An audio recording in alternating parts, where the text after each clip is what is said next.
Muchos seguidores me han preguntado que qué opino de la voladura del primer astronauta español, Luis Carrero Blanco. Pues bien, opino igual que Pilar Urbano. La CIA y Kissinger estuvieron detrás de la voladura del presidente de gobierno. La CIA utilizó a ETA para asesinar en 1973 a Luis Carrero Blanco. Fue el primer presidente de gobierno nombrado por el genocida. La conexión de la CIA con ETA fue facilitada por el PNV. Un informe de los servicios secretos españoles asegura que el explosivo utilizado era C4, fabricado en Estados Unidos para uso exclusivo de sus fuerzas armadas. Exclusivo. Con el asesinato de Carrero, la administración Nixon eliminaba la oposición del almirante a la renegociación sobre las bases militares y a la entrada de España en la OTAN. También cancelaba la amenaza de una colaboración del gobierno español con el francés para compartir la fabricación de armamento nuclear.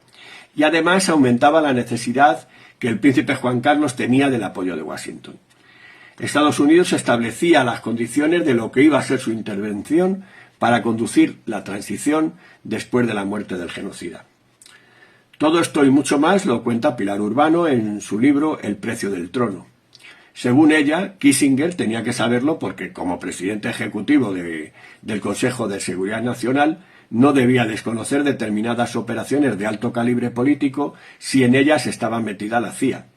Y añade que el atentado era la utilización o dirección a distancia de unos elementos subversivos terroristas para ejecutar un magnicidio que fulminaría no solamente a un jefe de gobierno, sino también al sistema autoritario que él mismo encarnaba.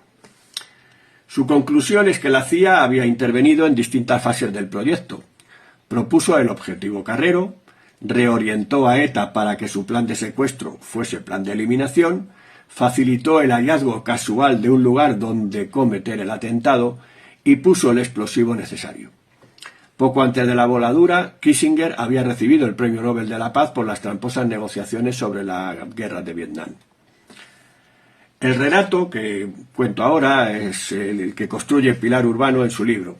En lo fundamental, confirma las denuncias de las investigaciones antifranquistas que se han acumulado desde entonces. La CIA intervino en el asesinato de Carrero y Estados Unidos apadrinó al rey Juan Carlos para conducir la transición imponiendo sus propios intereses. Pero la versión de Urbano añade la supuesta responsabilidad personal de Henry Kissinger y nos hace plantearnos la pregunta imprescindible: ¿por qué una periodista del Opus, bien relacionada con la familia real y con la política estadounidense, denuncia de manera contundente la implicación de la CIA en el asesinato de Carrero y la intervención de Estados Unidos para diseñar y manejar la transición con la complicidad de la monarquía? Es más, en las memorias del general Manuel Fernández Monzón Altolaguirre, que fue agente de los servicios secretos de Carrero y enlace con la CIA, el general escribe lo siguiente: no es verdad todo lo que se ha dicho de la transición, como eso de que el rey fue el motor del cambio. Ni Suárez ni él fueron motores de nada, solo piezas importantes de un plan muy bien diseñado y concebido al otro lado del Atlántico. Todo estuvo diseñado por la Secretaría de Estado y la CIA. A los norteamericanos solo les hemos interesado por nuestra posición estratégica. Estados Unidos quería tener la seguridad de que con el final del franquismo aquí no iba a pasar absolutamente nada que estuviera fuera de su control. ¿Los ejecutantes del atentado contra Carrero son etarras? Eso está claro. ¿Pero quién lo pone en marcha? ¿Quizá alguien pensó en la CIA que Carrero podría ser un obstáculo y era mejor suprimirlo?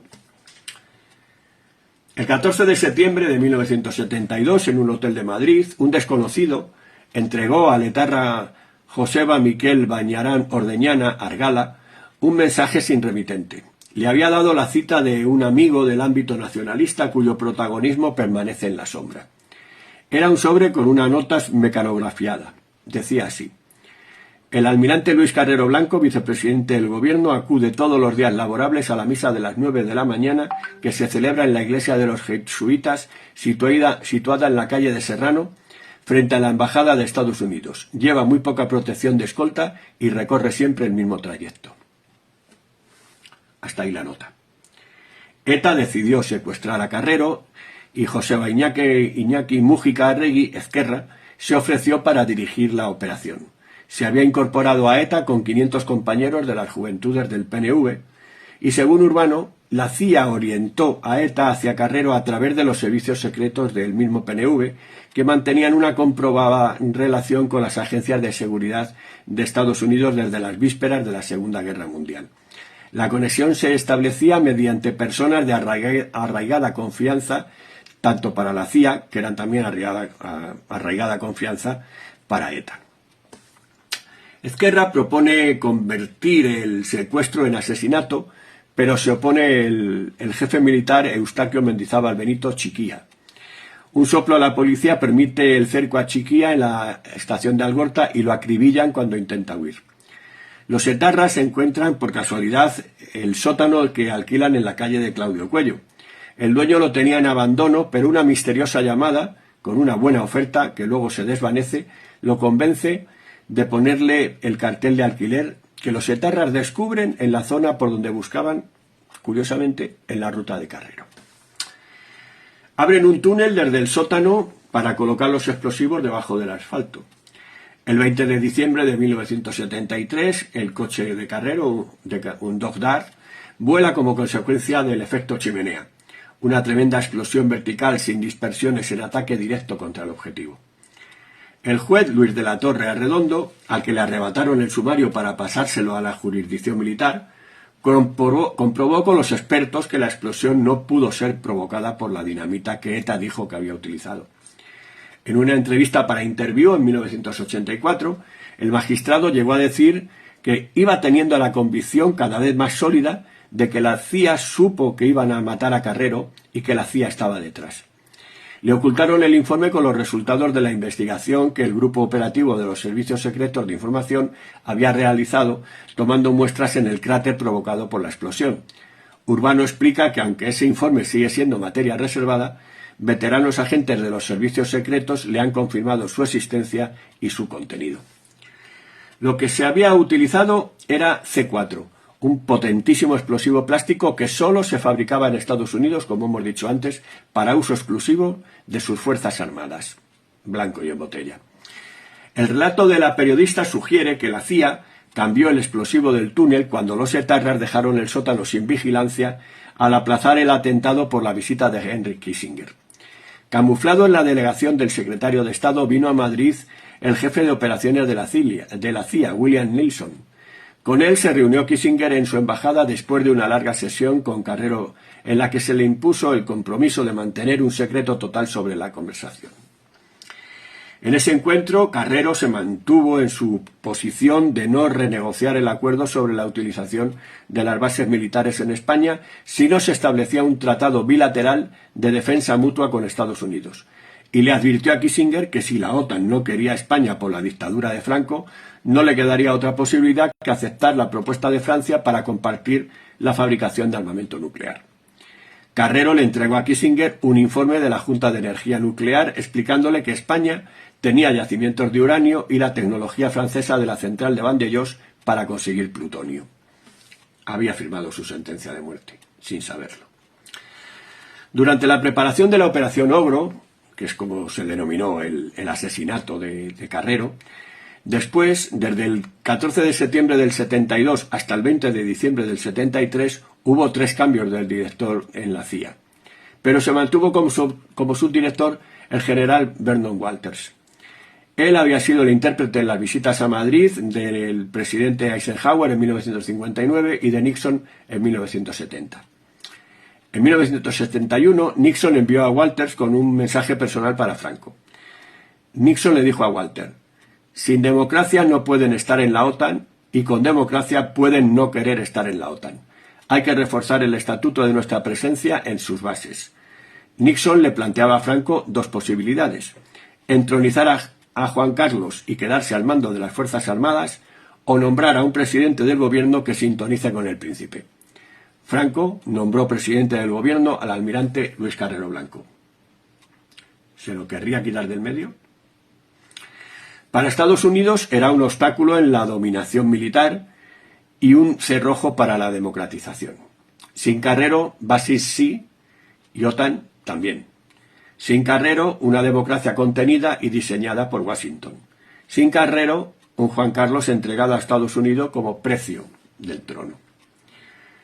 Cuando Henry Ford visitó Madrid, el presidente Juan Carlos le anticipó al embajador Wolf Streiber lo que le iba a decir al presidente, que él estaba al margen de la interminable negociación de las bases y que cuando reinara estrecharía mucho más los vínculos con Estados Unidos porque consideraba crucial esa relación para la política exterior española.